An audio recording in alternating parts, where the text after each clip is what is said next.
Hey everyone. So today I'm just going to voice over instead of talking while making the soap. Figured it would just be easier. So right now I'm just mixing my lye water solution. It's a mixture of aloe vera juice and sodium hydroxide. And as you can see, there is lots of steam coming off of this because it is very hot. As long as you are not splashing it around, you're being very careful, then nothing to be afraid of. But if you're being careless, it can be a little dangerous.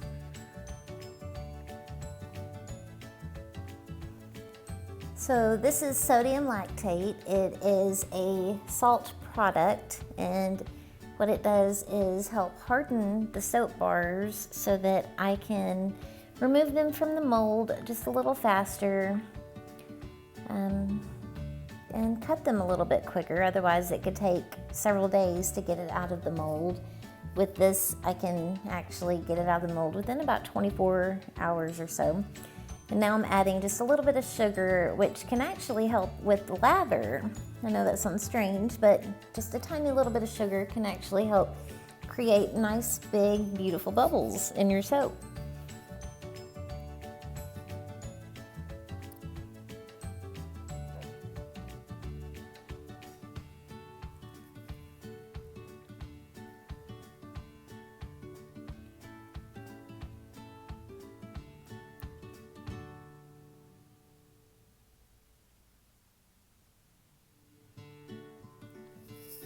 This is actually the first time I decided to add sugar to my lye water solution. A lot of people do this, and I'd never done it. I decided to try it, and for some reason the sugar was not quite melting as fast as I wanted it to, so I decided to stick blend just to get it in there a lot faster. And now I'm adding it to my hard oils and butters. So in that bowl I have my palm oil, my coconut oil, and my shea butter.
Now I'm adding my liquid oils. So that's olive oil and a little bit of castor oil.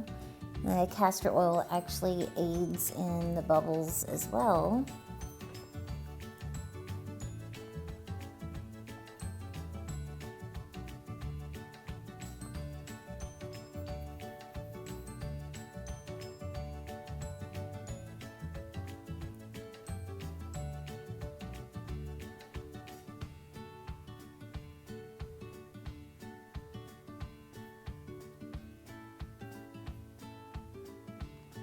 Now I'm just barely bringing this to emulsion.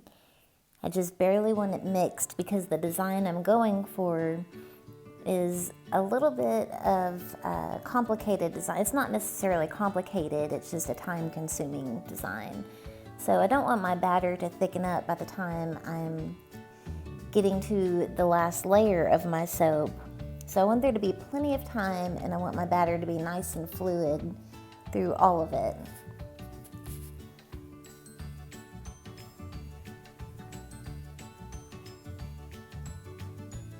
Now I'm splitting off my colors.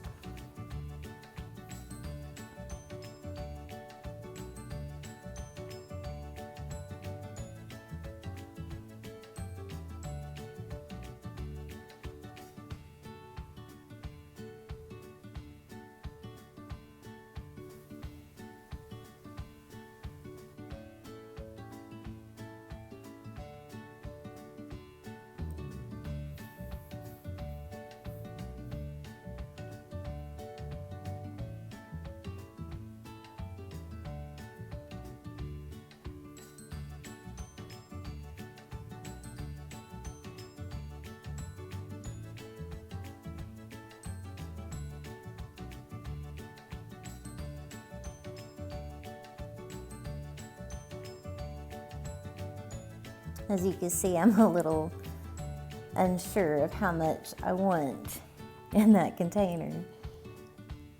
That one is for the white layer, and even after I'm finished now, I'm still not sure if I did too much in that layer. It might be too thick, but we'll see when it's cut how it turns out. So the two green colors are for the rind of the watermelon. Got a light color and a dark color, and they're going to be in the pot swirl, because you know watermelon rind has the two different colors.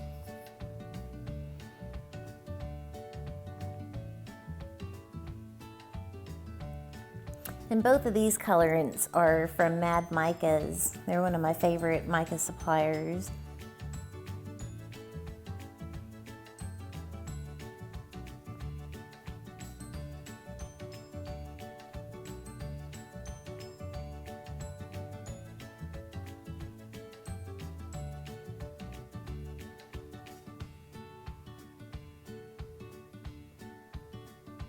And the fragrance oil I'm using is not a true watermelon scent. It's actually a watermelon candy scent, kind of like a watermelon Jolly Rancher, but it smells really good.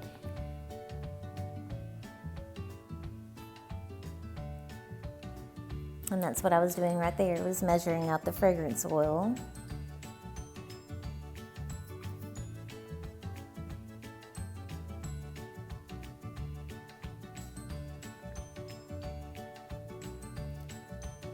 And when I added the fragrance oil, it did thin out my batter just a little bit, so I'm going to stick blend and try to thicken it up just a little bit before I pour it, because I don't want those colors to muddle together too much in the mold.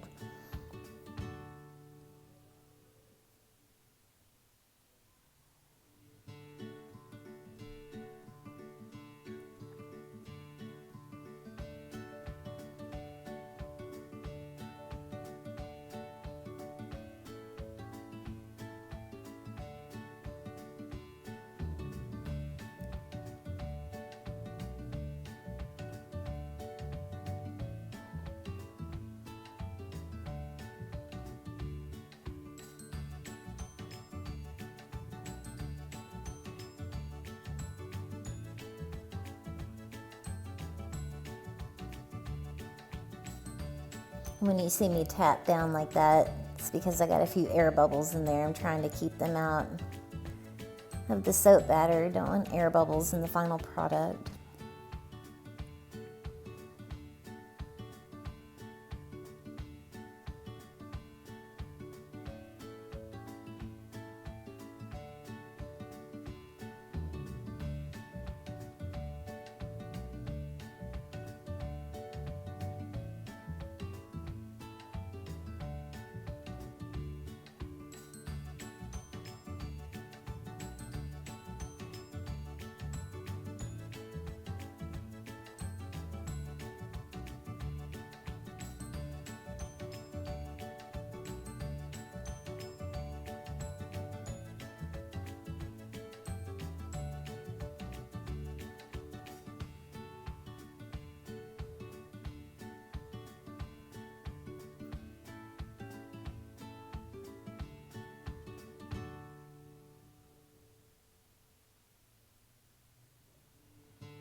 This is what I do with my leftover soap batter.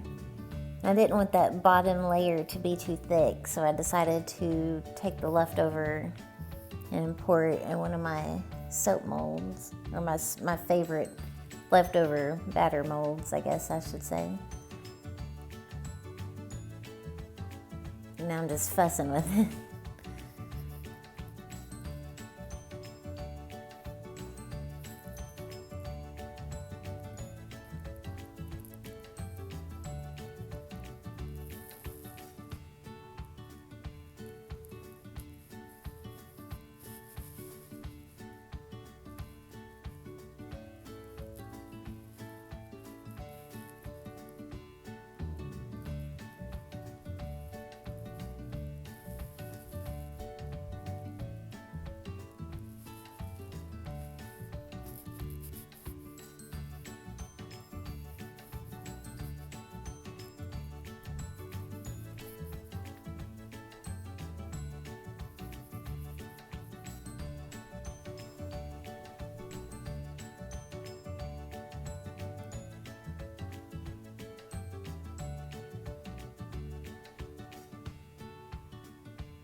Now I'm using the spatula to break the fall so that it doesn't break through that green layer.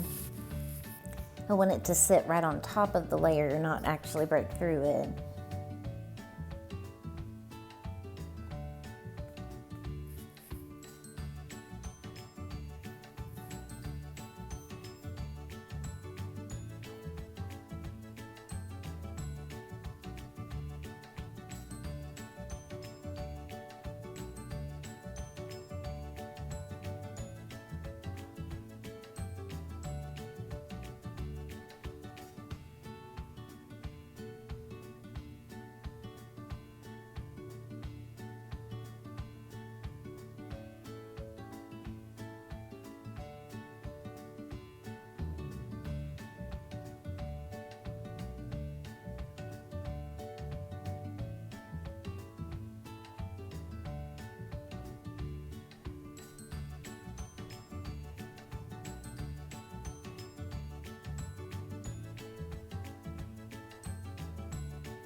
And this one is a mixture of red and a hot pink that I kind of played around with until I was happy with it.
Okay, so these black things are just soap dough that I have used a clay extruder and extruded the dough to make it look like a seed. So they're gonna hopefully look like watermelon seeds going through the loaf of soap. And soap dough is just soap that is set up but not completely set up all the way, so it's not as hard as a regular bar of soap. It's still moldable.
So I'm keeping the top simple, nothing fancy. Just putting the lid on it after this and putting it in the refrigerator to keep it from overheating, especially with that sugar in it. You don't want it to get too hot because it will volcano, which is where it literally will form a little volcano and will come out like lava and will completely destroy the look of the soap. And then tomorrow, hopefully, it'll be hard enough to take out and cut, and if it's ready tomorrow, I will film it tomorrow. If it's not ready for 2 days, then I'll film it in 2 days, and you guys can see the same time I do how it looks. But I will keep you all posted, and see you guys next time.